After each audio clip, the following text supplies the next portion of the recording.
Hey there! So you are interested in becoming a freelance grant writer and you're trying to figure out, how do I even break into this space?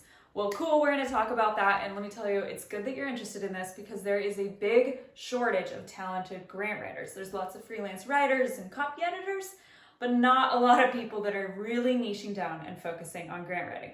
So in this video, we're going to be covering the top 3 tips that I have for you to think about to start getting your foot into the door as a freelance grant writer and make sure that you're building a strong business, and also share that you can probably get started before you think you can.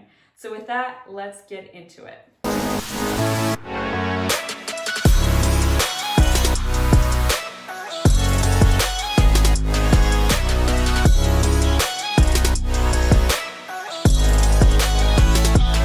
Okay, so before I get into the top 3 elements for starting a freelance grant writing business, let's talk about why you even want to do this. So if you're motivated because you want a flexible lifestyle, that is legitimate. All you need is a laptop, an internet, and a client. And you're in business, like very low operation costs, which can be really important if you have kids at home right now, or you're traveling, or you're taking care of someone in your family and you need to be able to be mobile and move around, or you want retirement income, right? Like if you just need to have a way to make money that's very geographic independent, this is a good business for that.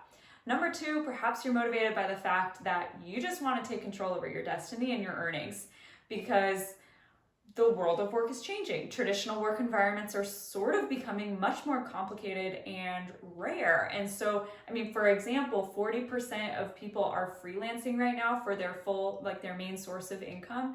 And that's up from 17% in 2003 or 4. Read this in a freelance article recently. So it's like, this is growing, right? So the faster that you can understand, okay, what are the mechanics behind a successful consulting business, the better. Point number 3 is perhaps you just want to do something fulfilling, something that's meaningful, that you know you're helping your community with. And the good news about grant writing is that it is that, right? You're getting to spend time really contributing to projects that have a big impact, whether it's where you're living and working or whoever it is that your nonprofit serves. Okay, so those are some of the main reasons that people are attracted to grant writing. I'm curious what you are, so feel free to add that in the comments below. I love to hear what motivates people. Okay, so now let's get into it. The 3 steps on rocking it, getting your grant writing business off the ground. Number 1, decide on the niche that you want to serve. Do not try to be a generalist grant writer, writing a grant for anybody that'll ask you and pay you, okay? We want you to focus on what's an area that you personally have passion for. So for instance, we have a student that graduated from our program that really wanted to give back to her local reentry coalition because they really helped her get back on her feet when she needed it the most. And what's so cool is that now she's really focused and thrives the most when she writes grants that are related to social justice, reducing recidivism, peer support, etc. So if you stay in the area that you're passionate about and you already love, you're going to be way more successful and you won't burn out as fast because you're doing something that just aligns to your own heartstrings, right? So my expertise is infrastructure. I really like those types of grants, and that was how I built my career, was doing, complex water or brownfield redevelopment type projects. So figure out what is the niche that you want to serve. And I'd like you to create a list of the industries or the types of organizations that you're attracted to. You don't need to have a relationship with them right now. They can be outside of where you live. But just start creating that list. I want 20 to 25 organizations on that list. You'll use that later when you start to reach out to them and do informational interviews, which I'm not talking about here, but I do talk about in the video linked below. So tip number 1, decide on the niche you want to serve. Tip number 2 is commit to learning the technical, managerial, and entrepreneurial skills required to have a successful business. Now, so for the technical piece, maybe you've never actually written a grant before, or maybe you have experience, but you've never really been professionally trained in it. So if that's you, we'd love to help you. So I've got a course called Grant Writing from Start to Funded, and we teach people how to write winning grants and lead a fulfilling career. So if you want to have a very strong foundation of how does the whole grant research, grant writing process work, and have all of those templates to use, that's a good place to start.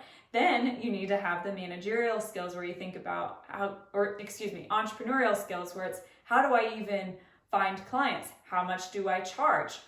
Do I need insurance? How do I contract with them? What do I need to be thinking about? What are my blind spots?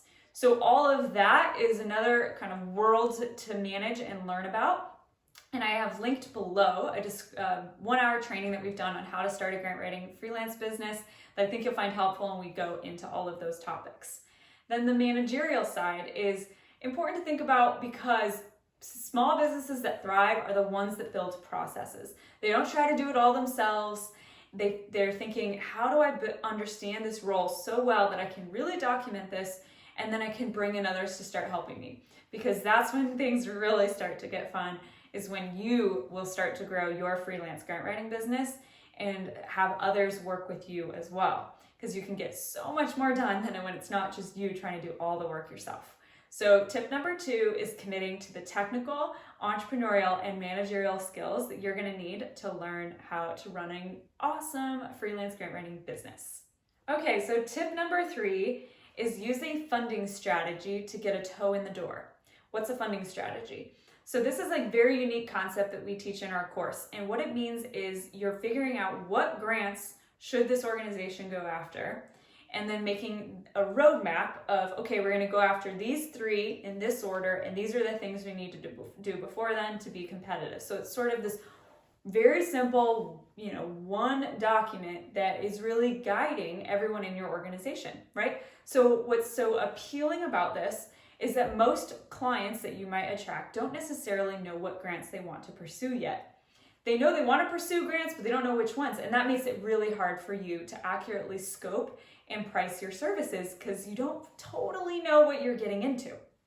And the way to reduce the risk on both sides of this equation for the client and for you is to start with a smaller scope of work. So if you have a funding strategy, say, hey, I will help you figure out, I will research 100 grants, I'll whittle those down to the top 20 worth careful consideration, and then we will decide the top 2 to 5 grants that you have the highest and best chance of winning.